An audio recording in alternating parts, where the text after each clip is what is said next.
MJ Kane is a wife, mother of 4 beautiful children, and an author and a librarian. I did not start off wanting to be an author. I've always been an avid book reader, but watching the TV show Lost actually got me into writing. I started doing a fan fiction story for Lost where I created a character that was a part of the TV series. I did this, went way overboard with it. It turned into a 20-page story that I wrote. Nobody read it except for a couple of my family members who said it ended up being pretty good. And I put it away and continued to watch the TV show Lost.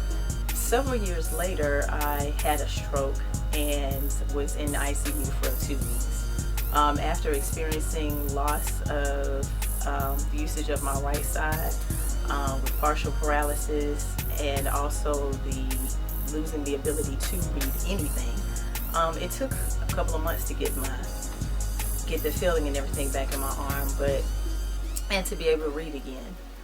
But several years later, my husband brought the story that I had wrote for Lost back and told me, you know what, why don't you put the video games down, because I had used video games as part of my rehab.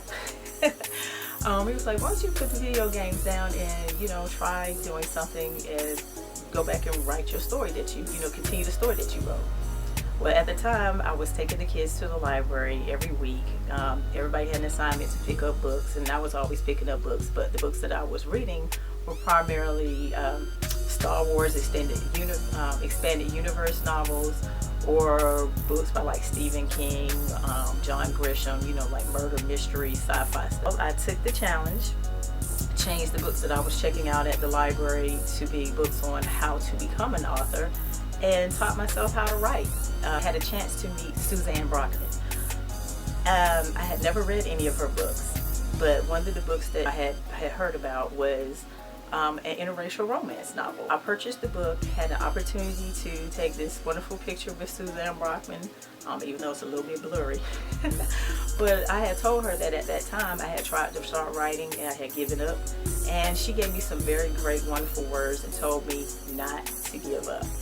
And I held on to those words, went back, revamped the story that I had written for Lost, and it became Heart Not Easily Broken.